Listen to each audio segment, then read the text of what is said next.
Welcome, everyone, to another episode of our podcast, Smart Man, Smarter Woman, a podcast for entrepreneurs by entrepreneurs. And thank you very much for joining us today. I am Steve Lotz. And I am Juliet Aurora. And we are your co-hosts. And before we introduce today's guest, I will introduce officially my wonderful co-host, that smarter woman herself, Juliet. How are you doing today, Juliet? I am excellent. Thank you, Steve. The month just seems to be flying by. I know that by the time this episode actually gets aired, it's probably the end of another month as well, but just the time seems to be picking up momentum. I don't know if that's because I'm getting older or if it's just, being in lockdown, but time certainly seems to be accelerating. But otherwise, I'm excellent, just not enough hours in the day. Awesome. Well, I'm very glad to hear that. And I'm sure you meant to say, but it probably just, you forgot that you're also feeling fantastic in lockdown because you get to spend more time with me. And we know that would be a reason why you would feel fantastic. Is that why it feels like the time is going faster as opposed to slower? I don't know. I'm not even going to touch that one. We've been in lockdown together for a year. I love you. The house is getting a little smaller as the year goes by, but no, absolutely. I'm very thankful that I'm in lockdown with you. Okay, you might be going a little bit too far now, but okay, we'll go with that. But thank you very much. But let's bring in today's guest and welcome Sandy Dedeian from Montreal. How are you doing today, Sandy? Hi, Steve. Hi, Juliet. I'm so happy to be here on your podcast today. It's a sunny day. The sky is blue, which is very nice here in Montreal. So I'm really happy, in a good mood. And I'm your guest, so that makes me even happier. Wow. Well, thank you very much for that. That's, we got a lot to live up to now, Juliet. Well, yeah, you do. Yeah, I knew that would come back to me. Well, why don't we start off the show as we usually do, Sandy? If you wouldn't mind telling us a little bit about yourself, about your own entrepreneurial journey, and what you do and how you help people. And let's see where we go with that. Let's say that I was born an entrepreneur. Well, basically there's something in our family that's very entrepreneurial. So my father owned his own business and his brother too. They worked together. So ever since I was a child, I used to go to my dad's office and then pretend to be working there. So it all started from there. And then today I have, let's say, officially around 17 years of work experience. And I've never been an employee. All those years were me doing my own thing. So now I'm a marketing consultant. I'm a Pinterest strategist. I own my own marketing consultancy firm, which is called Rectified.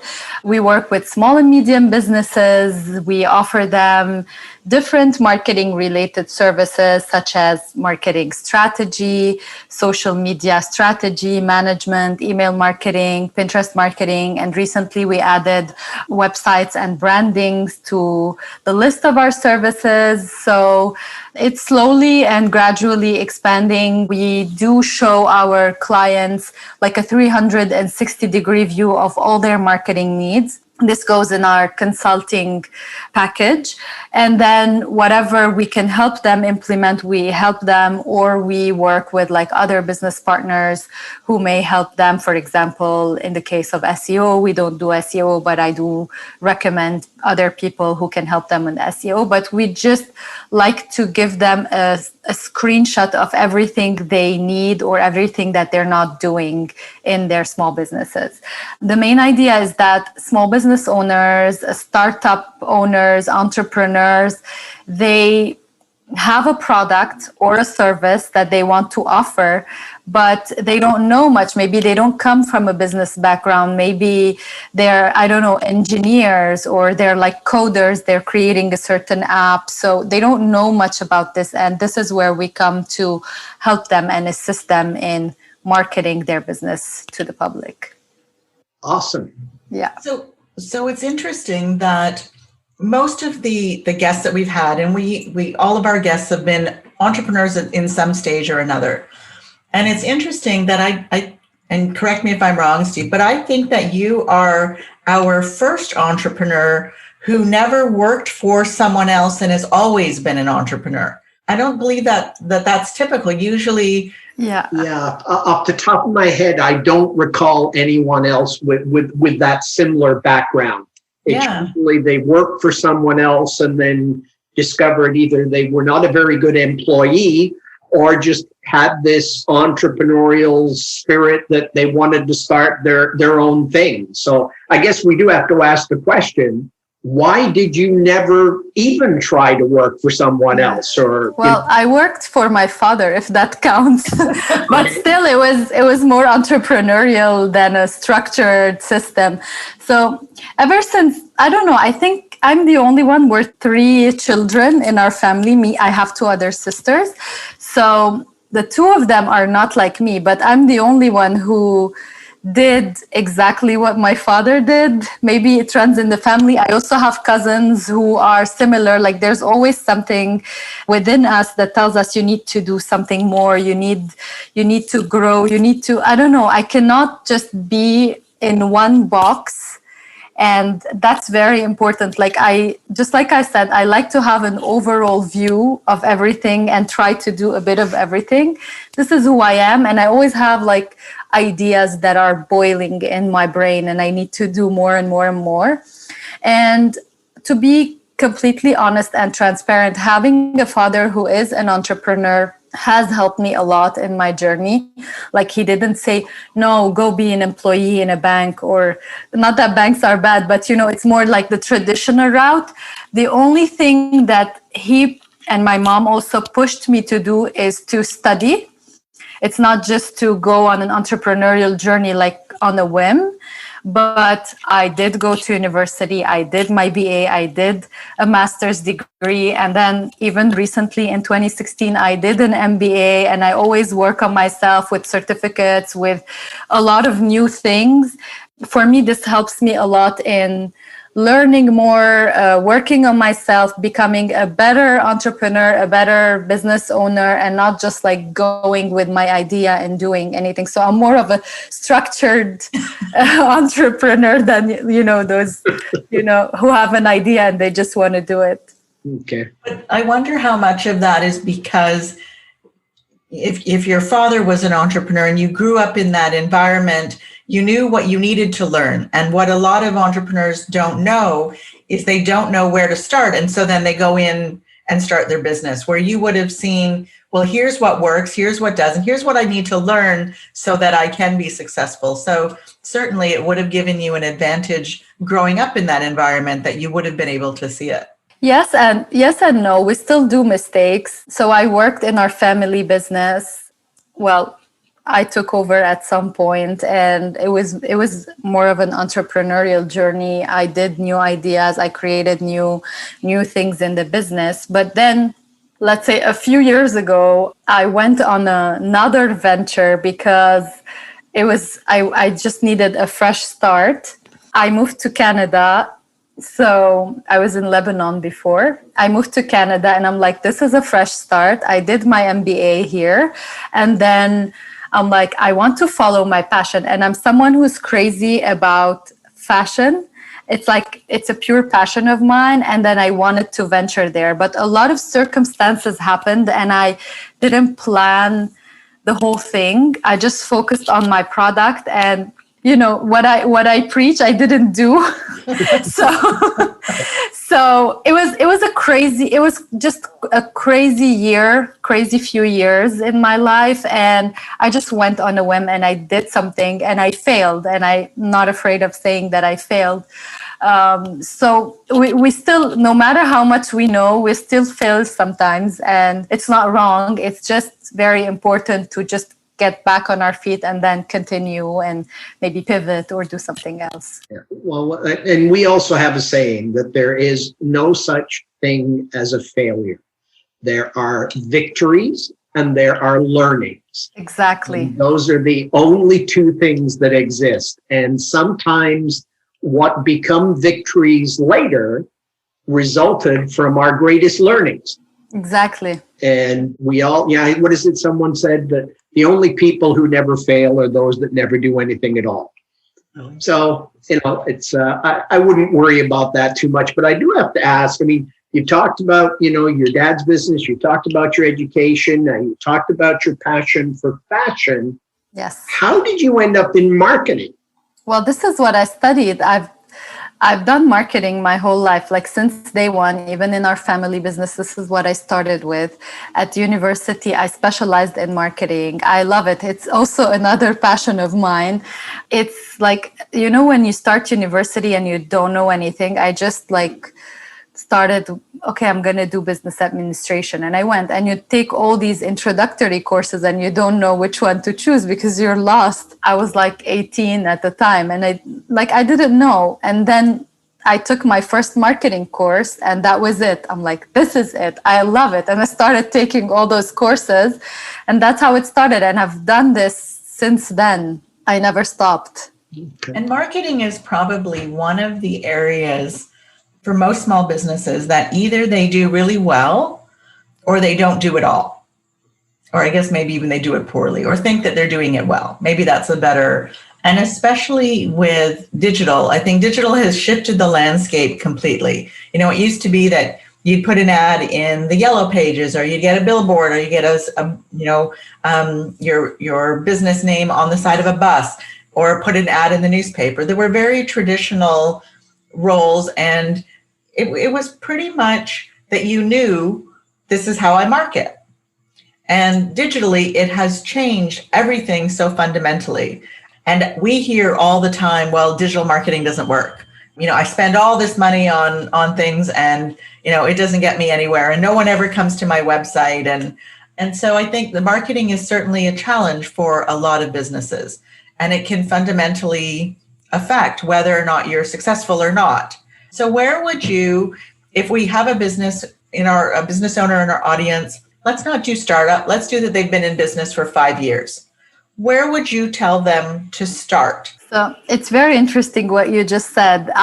When I first started, it was all about magazine ads and yellow pages and billboards, radio, TV. It depends on your budget, of course. And it was very traditional, more straightforward. And nowadays, things like I started shifting, the things that I'm doing throughout the years. But nowadays, I feel like there's just too much noise out there, and you need to do something that will make you stand out of your competition, especially since 2020, where everybody went virtual and there are no longer, small boutiques. Even small boutiques are doing websites to sell their products because nobody can go there. A lot of things have changed. Even if you decide, for example, to pay for Google Ads, there's the shopping tab that you click on, and then you have all these little products that you can buy. You need to spend a lot of money to even appear, if you're a small business, for example, in front of all these giants that are out there that are spending millions and hundreds of thousands of dollars on their marketing budget. For me, what I do first is that I tell my client or any small business owner is to find what is their X factor, like what is the thing that makes you different than the other company. Usually people, for small businesses, they like to buy from other people. So if I'm going to buy, scented candle, maybe I can go buy it from this big store who sells scented candles. Or why would I go buy it from you? You're a small business owner. So I need to show that. I need to show, for example, find an angle to appeal to the people, to your audience. Think about who is your ideal audience and how you can talk to them. Speak to them in their own language. Just do small things that are more personal than these big giant corporations who are selling the same scented candle, but you did it maybe yourself at home, or maybe, you did it in a small local factory or something. Always show that thing that differentiates you from the other companies. And in most cases, other than your product, it's usually you. So especially for small businesses, it's always us. We are the ones that are different. People are buying from me and not necessarily buying my candle because my candle is amazing. I don't know if that makes sense. We will continue with our conversation right after this message from a friend of the show. AIS Solutions is an award-winning cloud accounting firm serving small businesses all across Canada. If you want to move your bookkeeping from the desktops of the dark ages to the cloud and get your financials wherever you are, whenever you want them, then contact AIS Solutions' team of trained professionals today at www.aissolutions.ca. And now, back to our conversation. Absolutely. It absolutely does. So are you saying that for smaller businesses, I mean, you can buy a candle on Amazon and get it delivered, if you have Prime and you're in a local city center, you can get it delivered, the same day. Most small businesses can't compete with that. So you have to be able to compete on something else other than price and convenience. I know that just in our neighborhood alone, on any given day, I see an Amazon delivery at least 3 times a day, just in my crescent over the last year with COVID and all the big shift to online marketing. So would you say that small business owners actually need to become the face of their business? Because some of us small businesses aren't going to be comfortable with that. Like, do you need to personalize it so that the people feel like that they're buying from you? Is that the kind of messaging that you need on your website as opposed to it just being about the product that you're selling? That does work a lot. I recommend that, not necessarily on the website, but let's say a small business has an Instagram account. Most small business owners, they don't show their face. They don't talk to their audience on stories. They don't do that. And I find the people who show themselves a little bit, even if you're like the introvert and you don't want to do that, nowadays it's working a lot. It's making a big difference between you and other people. And it's like you're building a relationship with the person who's seeing that. And they're like, oh my God, I so want to try this product, or I want to buy food from this person, However, I deal with that on a daily basis with my clients, and there are a lot who don't show their faces. In this case, we try to tell a story in some way, like create a persona, or like some sort of a character, or even without a character, like just tell a story about something so that people are attached to this. It's all about storytelling nowadays. Like, you have something to tell people. You're telling your story or your brand story or your company's story, and people get attached to that and they like to follow your journey. So if you don't want to show your face, give something that will attract them and make them more attached to your brand. That's good advice. I would like to touch on something else as well, because you're also, I believe, the first guest we have had on the show who actually mentions the word Pinterest and marketing. Yes. And I'd like to touch on that, because you talked about differentiation, right? And telling your story and finding your X factor. Pinterest, to a large degree in today's world of digital marketing, is the forgotten child, right? You hear, it's Instagram, it's YouTube, Facebook, LinkedIn, even Twitter, you hear more than you hear about Pinterest. And yet there's still a huge following for Pinterest. Talk about that a little more, if you would. Like, why do you feel so passionately about Pinterest? And why do you think it is, sort of the poor child or the forgotten child that people just don't seem to talk about anymore? Well, thank you for this question, because Pinterest, I started using Pinterest to drive traffic to my website or for marketing purposes in 2016, 2017. I did learn a lot since then. I know the mistakes that I made, but I know for a fact that it's a hidden marketing gem. Like, people don't know how important this platform is, and it's still one of the only platforms where you can grow organically and get results. So basically, let me start by saying that Pinterest is not social media.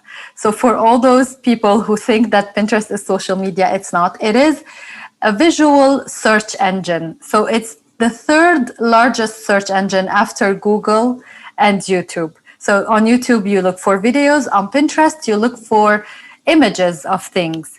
And people go on Pinterest actually looking for something. They're looking for a solution to their problem or something that satisfies their needs.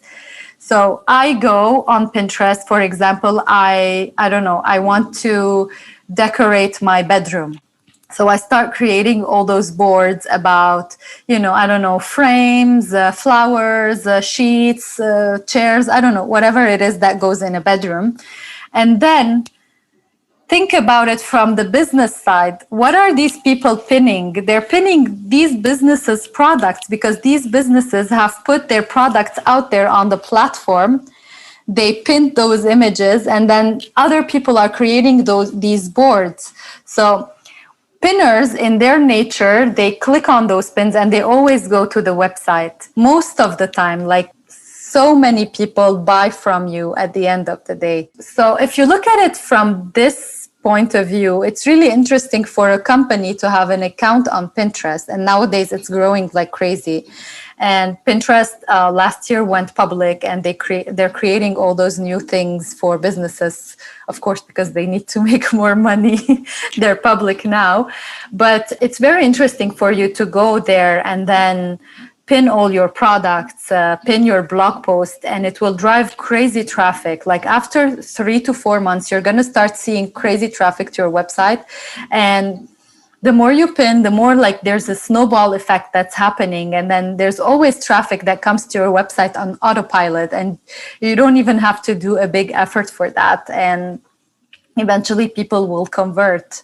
So I find this pretty amazing because on all social media platforms, it's very difficult, and your content lives a very short time, while on Pinterest, it lives for a really, really long time, and it's always there, and people are always finding what you posted. So is it fair to say that if you sell products, Pinterest is a good place, but if you sell services, maybe not? No, if you sell a service, it's also a good place. For example, take me as an example. I do sell a service at the end of the day. What I do is, first of all, service-based companies need to set their conversion goal. What is my conversion? My initial conversion, what I want from Pinterest to do is not for me to get a new client who will immediately call me and say, "Oh, please come and do my marketing." This does not happen. So what we do, for example, is to write blog posts about topics, about Pinterest marketing, about Instagram, about TikTok, about whatever topic that we want. And then the ultimate goal is to have people sign up to your newsletter. And there you start with email marketing, and you nurture that relationship, and then you talk to these people, you send them things, you maybe send them freebies, maybe you give them some information, you talk about your podcast episode, you talk about this and that, you build relationships with them, and eventually, like, some of them converts, or maybe, like, it depends on what the goal is. But the main goal for service-based companies is usually collecting emails, and Pinterest is like a really, really good source for collecting emails. In the case of product-based, you definitely need to have an e-commerce website, or else it doesn't work. Like, you need people to go from this platform, click on it, and then go find that product and buy it immediately. Okay. And you touched on email marketing a little bit there. What do you find is one of the biggest mistakes you see entrepreneurs making, those that are doing email marketing, but there's, maybe they're saying, this is a waste of time. I'm not getting any results. People get too much email anyway. They don't want to get more emails from me. What do you say to those people? Well, the number one mistake is not collecting people's emails. We need to understand that our website and our email list are the only things that we own as a business. What's on Instagram, what's on Facebook, what's on TikTok, Twitter, LinkedIn, these are all platforms. And your account, something may happen to your Instagram account. Somebody may hack it, and all these people will go. Even if you have 1 million followers, if you don't have their emails, how will you communicate with them? This is very important. Like, you own these emails, they're yours. So this is the number one thing that I always tell people. And everybody's like, oh, too many emails, just like you said, Steve, but it's very important to take that into consideration. The second thing is you always need to, don't spam them, okay? Build a relationship with them, start by once a week, send them something, give them a freebie, give them a coupon, a promo code, tell them a story. Maybe if I want to put myself out there as an entrepreneur, I can tell, maybe Friday, I can send them an email and say, oh, on Monday, I recorded a podcast episode with Steve and Juliet, things like that. Tell them about myself, they feel that they can relate. And up until this day, email marketing is the number one thing that companies can do, and that brings a lot of conversion. But you just need to nurture that relationship and talk to them in their own language. Great advice. I mean, there's still so many emails. I think it's gotten better over the last year or two, but it used to be every email that I received from a business, they were trying to sell me their product.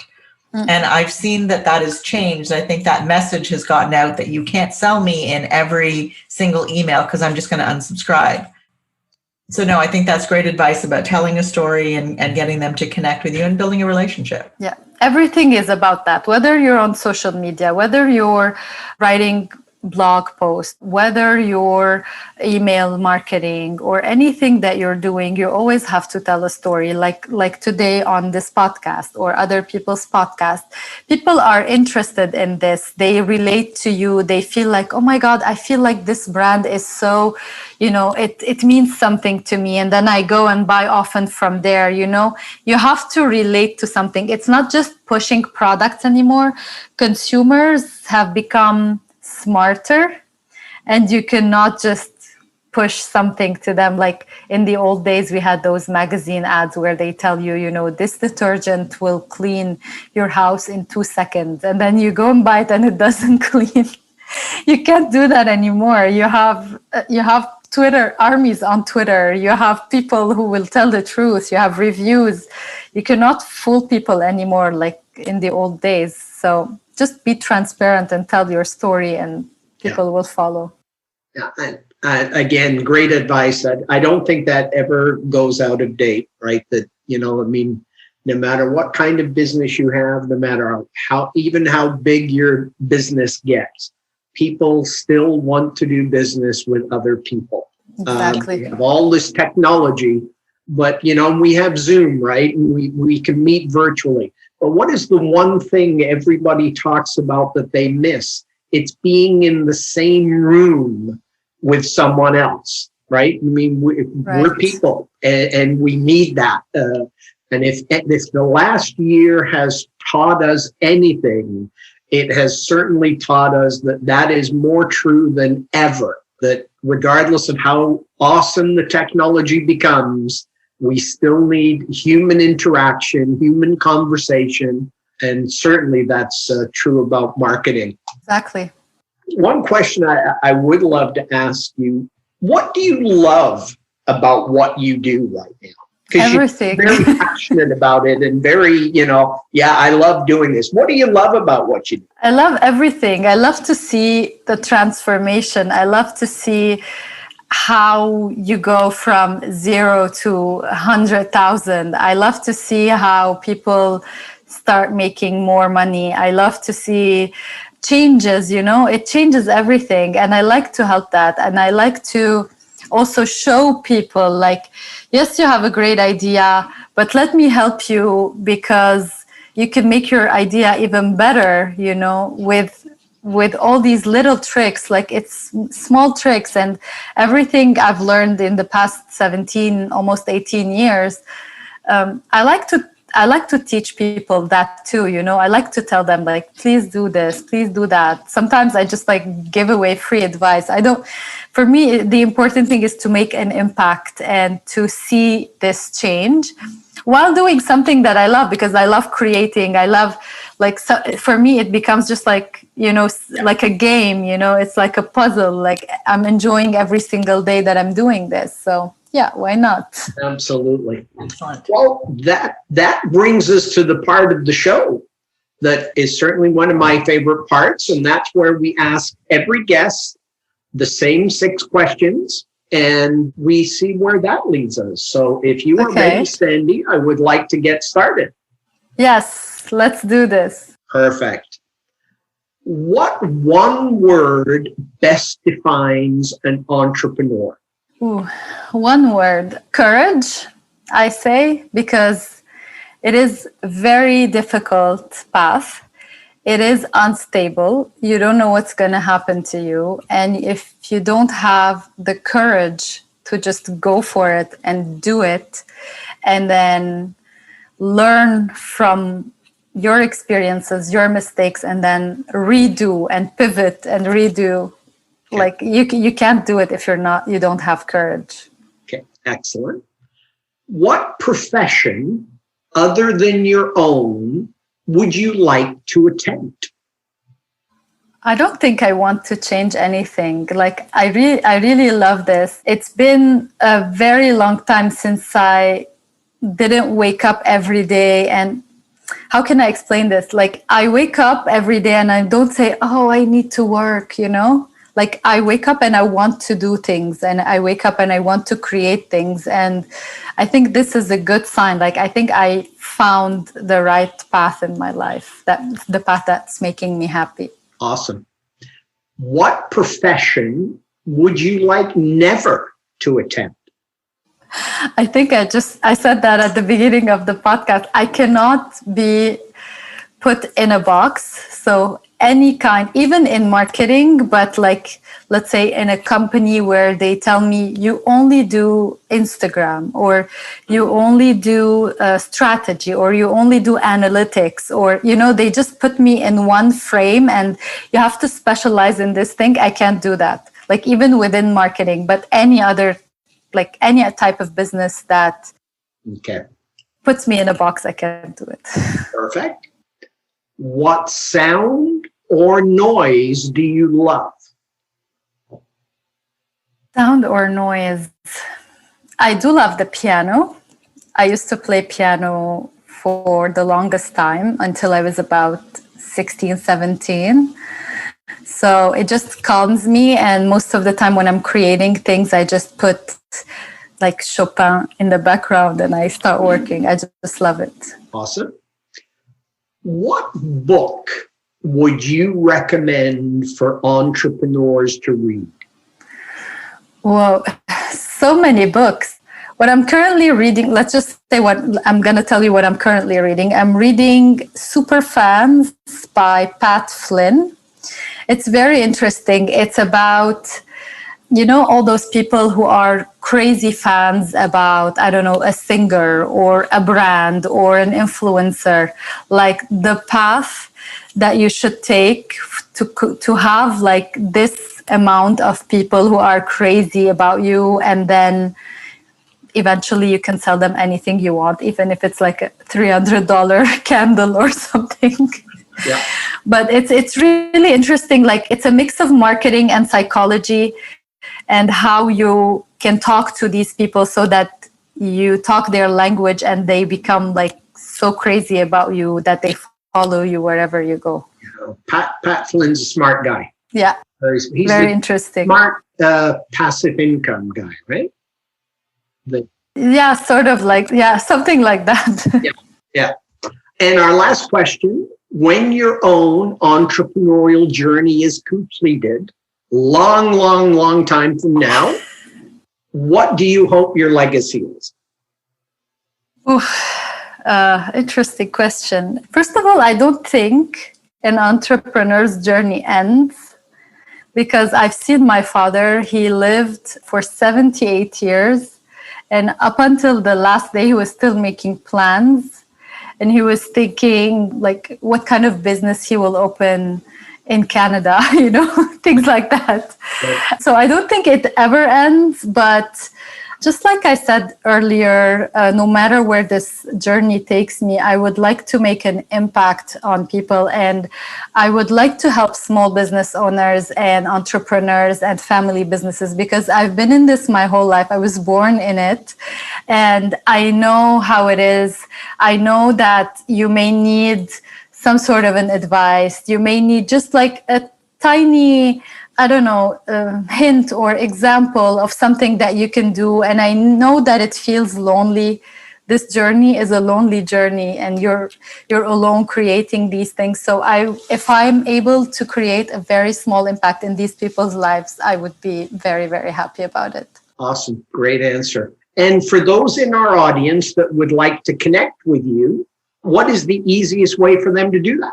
They can check my website, rectified.co, but also they can connect with me on Instagram. It's my name, Sandy Dedeian. There's also the company's Instagram, rectified.co, but the easiest way to connect with me is through my Instagram at Sandy Dedeian, one word. Okay.